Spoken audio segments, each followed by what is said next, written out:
siarnya. Amin ya rabbal alamin. Untuk itu wabil khusus penghormatan ini saya lontarkan kepada akhina fillah yang sekaligus menjadi kakak saya, yaitu Bapak Tohari selaku sohibir hajat.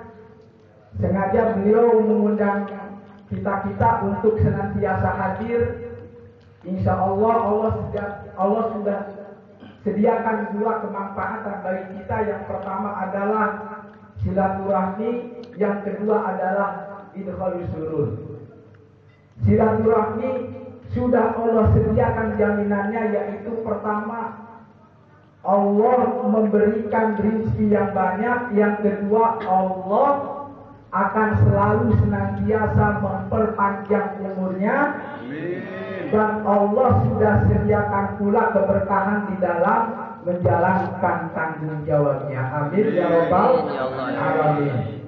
Untuk itu, yuk kita sama-sama untuk selalu serta selalu memanjatkan puja dan pujinya kehadirat Allah, yang mana hanya Allah lah yang selalu senantiasa memberikan kepada kita berbagai macam nikmat, hidayah dan inayahnya kepada kita sekalian.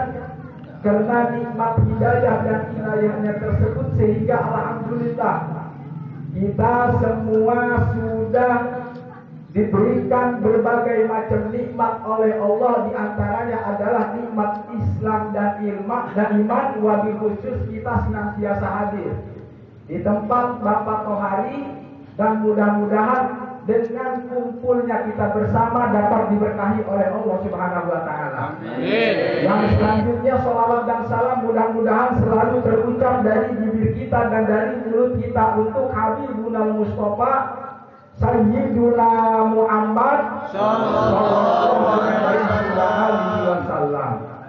Para jamaah yang dimuliakan Allah, pada kesempatan ini saya hanya ingin mengajak kepada seluruh segenap kaum muslimin yang tengah hadir di tempat yang dimuliakan Allah ini, yuk sejenak kita untuk mengkaji hadis yang dibawakan Rasulullah yang termaktub di dalam kitab Durratun Nasihin, di mana hadis tersebut diceritakan di ketika itu Rasulullah tengah berkumpul di antara para sahabatnya.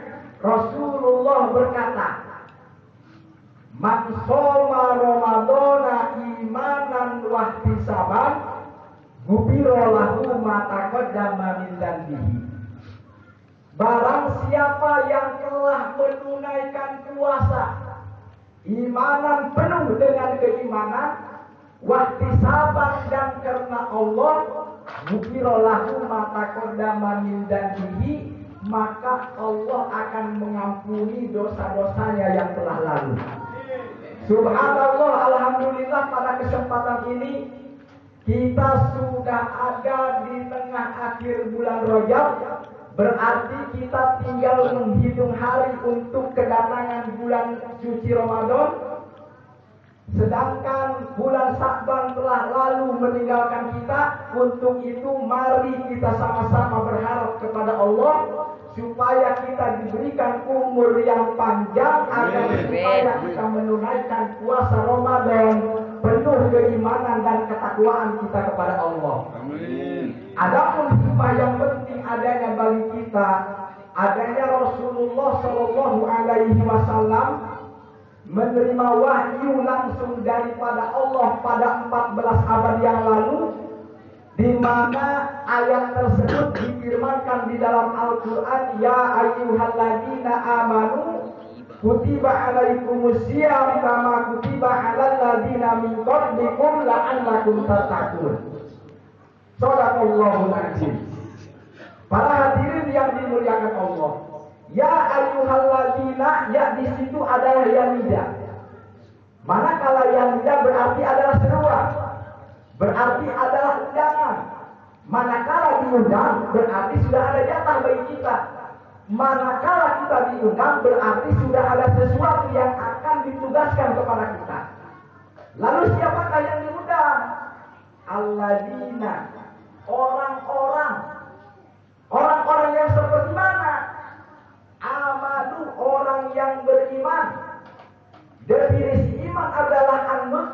lisan wa tasdiqu bil qalbi, mengatakan dengan lisan dan membenarkan dengan hati apa-apa yang disampaikan Rasulullah itu adalah berdasarkan wahyu langsung daripada Allah Subhanahu wa taala. Lalu untuk apa manusia diundang? Kutiba alaikumus syiyam, telah difardukan baginya untuk menunaikan puasa. Kama kutiba alal ladzina min qablikum, sebagaimana telah diwajibkan puasa tersebut kepada orang-orang sebelum kamu. Lalu siapakah yang dimaksud dengan ayat tersebut? Kama kutiba alal ladzina min qablikum. Ternyata ini saudara, ayat tersebut menunjukkan kepada Nabi Allah Adam alaihi salam. Di ketika itu Nabi Allah Adam telah melanggar larangan Allah memakan buah kolbi, terus buah kolbi tersebut menetap di perutnya selama 30 hari.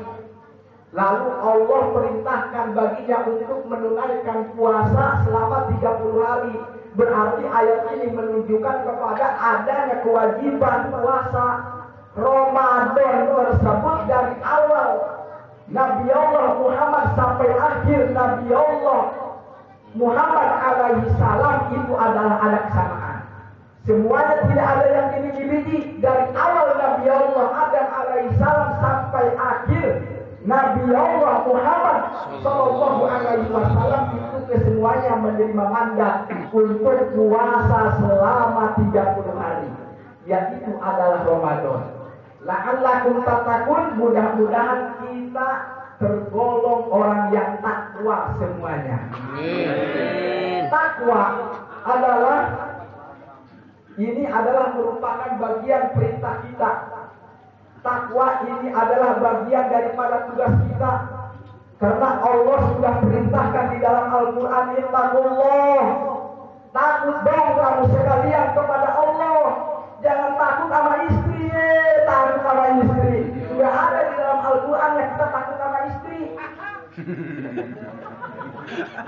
Ada juga diwajibkan bagi kita untuk mengeluarkan tanggung jawab yang disesuaikan dengan haknya istri, yaitu kita diwajibkan untuk mengeluarkan tanggung jawab yang disesuaikan dengan haknya istri. Nggak boleh takut kita sama istri. Istri itu harus sayang. Cuma kadang-kadang istri pas dandan hanya untuk pandangan, hanya dandan untuk ke pasar. Sedangkan pas lagi tidur kita mau buka bajunya juga, itu hutangnya pas ada omret, pas mau kita buka itu ada omret. Begitu doang kadang-kadang. Allah firmankan di dalam Al-Quran, Ittaqullah. Takut dong kamu sekalian kepada Allah. Haqqa tuqatihi, dengan sebetul-betulnya takwa. Wala tamutunna illa wa antum muslimun. Janganlah kita mati illa wa antum muslimun, terkecuali kita sudah dalam keadaan Islam secara kafah, secara keseluruhan. Lalu yang bagaimana yang dimaksud dengan takwa dan definisi takwa, termasuk sifat takwa dan pengamalan takwa. Definisi takwa adalah siap sedia untuk mempertahankan diri dari segala bentuk perbuatan yang melanggar tuntunan syariat Islam, baik itu di dalam meninggalkan perintah Allah ataupun melanggar larangan Allah. Adapun sifat takwa adalah yang pertama, alladzina yu'minuna bil ghaib. Kita iman kepada Allah dan Rasulnya. Kita iman kepada adanya surga dan neraka. Kita iman kepada adanya malaikat Allah yang sudah ditugaskan kepada kita untuk menilai kita agar supaya dilaporkan kepada Allah Subhanahu wa taala. Lalu sifat takwa yang seperti apa? Ini ternyata saudara, kullu syai'in alamatun, setiap sesuatu itu mengandung tanda. Tandanya orang yang beriman adalah sholat, sedangkan tandanya orang yang diterima sholatnya adalah tanha anil fahsya'i wal munkar, mencegah dari perbuatan keji dan munkar. Karena Allah firmankan di dalam Al-Quran, inna sholata tanha anil fahsya'i wal munkar, bahwa sesungguhnya sholat itu bisa mencegah dari perbuatan keji dan munkar. Lalu sholat yang dimaksud dengan tuntunan agama seperti apa? Ternyata sholat ini terbagi menjadi dua bagian. Bagian pertama adalah menurut tuntunan syara, dan bagian yang kedua adalah menurut tuntunan lugah. Sedangkan sholat menurut tuntunan syara, yaitu aqwalun wa af'alun mahsusatun muftatahatun bitakbiri muftatamatun bitaslimi. Sholat tersebut adalah merupakan salah satu bentuk perbuatan yang ditentukan dan merupakan salah satu ucapan yang telah ditentukan pula, cuman pada awalnya, yaitu diawali dengan takbir dan diakhiri dengan salam. Itu definisi sholat. Lalu kalau sekiranya sholat hanya sebatas takbir dan salam, apakah memang itu sholat? Termasuk sholat. Hanya dengan takbir dan salam tetap itu termasuk sholat. Seperti nyolati mayit. Nyolati mayit itu hanya sebatas ada takbir dan salam. Lalu bagaimana kalau sholat tersebut hanya satu rakaat? Tetap sholat. Seperti nyolati mayit. Adapun sholat yang menurut lugah adalah doa. Karena mengingat kata-kata di dalam surah Al-Fatihah, yaitu adalah ihdinas siratal mustaqim, ya Allah kami tunjukkan kepada jalan yang lurus. Ini menunjukkan bukan karena berarti di dalam semua kaifiah yang dimaksud dengan ta'muruna bil ma'ruf wa tanhauna 'anil munkar sudah terbatas dengan adanya sholat. Akan tetapi di ketika itu Rasulullah Shallallahu Alaihi Wasallam selama bertemu dengan para sahabatnya dan selama berkumpul dengan para sahabatnya, Rasulullah Shallallahu Alaihi Wasallam telah mengajak dan telah menyampaikan adanya kewajiban sholat bagi para umatnya. Terus sehingga ditanyakan oleh para sahabatnya, ya Nabi, kenapa Anda di ketika tengah berkumpul dengan kami dan ketika bertemu dengan kami selalu mengajak kami untuk mendirikan sholat? Lalu ada apa sebetulnya di balik sholat, ya Nabi? Jawab Nabi adalah dengan firman Allah yang telah disampaikan Allah pada 14 abad yang lalu, wasta'inu bis-sabri was-sholat. Kejarlah pertolongan Allah dengan sabar dan sholat. Adanya ketentuan bagi kita ini tidak terlepas dari urusan malapetaka, balai, musibah. Berarti sabar tersebut tidak harus kita pertahankan.